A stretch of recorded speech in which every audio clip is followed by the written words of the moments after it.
Hello friends, ఎలా ఉన్నారు? ఈరోజు మనం చేయబోతున్న రెసిపీ వచ్చి కాకరకాయ కోడిగుడ్డు ఫ్రై.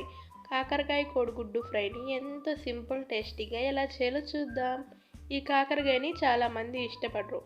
అలా కాకరకాయ ఇష్టపడిన వాళ్ళు ఇలా కాకరకాయలో కోడిగుడ్డు వేసి ఫ్రై చేసి చూడండి. చాలా చాలా బాగుంటుంది. అలానే చేదు కూడా ఉండదు. పిల్లలు కూడా చాలామంది కాకరకాయని ఇష్టంగా తినరు. అలా ఇష్టంగా తిన్న వాళ్ళకు కూడా ఇలా కాకరకాయ కోడిగుడ్డు చేసి పెట్టండి, చాలా ఇష్టంగా తింటారు. మరి ఇంకెందుకు లేటు, కాకరకాయ కోడిగుడ్డు ఫ్రైని ఎంతో సింపుల్ టేస్టీగా ఎలా చేయాలో చూసేద్దాం రండి. వీడియోలోకి వెళ్ళే ముందు ప్లీజ్ లైక్ చేయండి, షేర్ చేయండి, సబ్స్క్రైబ్ మాత్రం మర్చిపోకండి ఫ్రెండ్స్. ఇప్పుడు వీడియోలోకి వెళ్ళిపోదాం.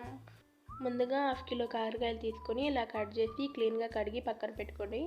పక్కన పెట్టుకున్న కాకరకాయలోకి ఇప్పుడు కొద్దిగా సాల్ట్, అలానే 1/2 టేబుల్ స్పూన్ పసుపు వేసుకొని ఇలా బాగా మిక్స్ చేసుకోండి.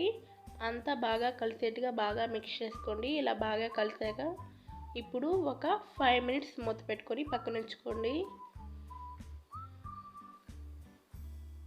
5 మినిట్స్ తర్వాత మూత తీసుకొని ఇలా వీడియోలో చూపిస్తున్నట్టు కాకరకాయలు తీసుకొని కాకరకాయలో ఉన్న వాటర్ అంతా పిండేసుకొని వేరే బౌల్లోకి వేసుకోండి.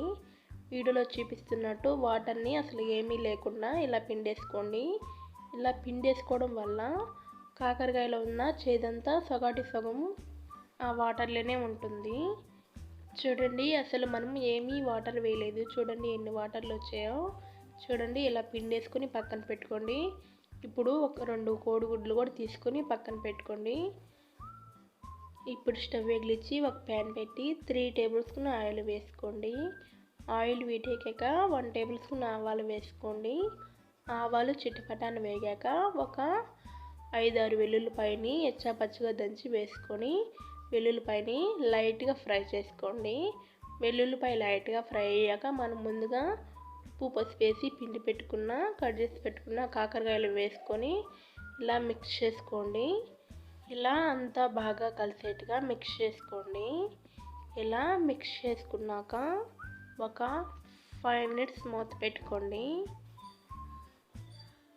ఇట్లా 5 మినిట్స్ మూత పెట్టుకున్నాక మధ్య మధ్యలో మూత తీసుకొని ఇలా మిక్స్ చేసుకొని మళ్ళీ మూత పెట్టేసుకోండి.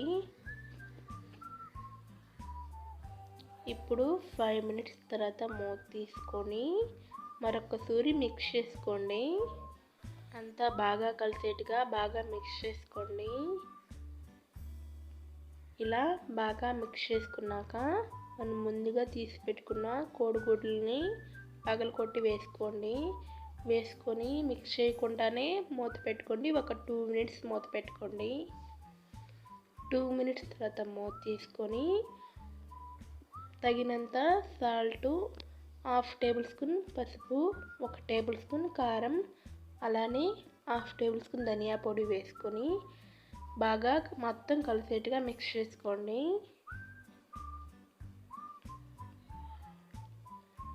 ఇలా బాగా మిక్స్ చేసుకోండి.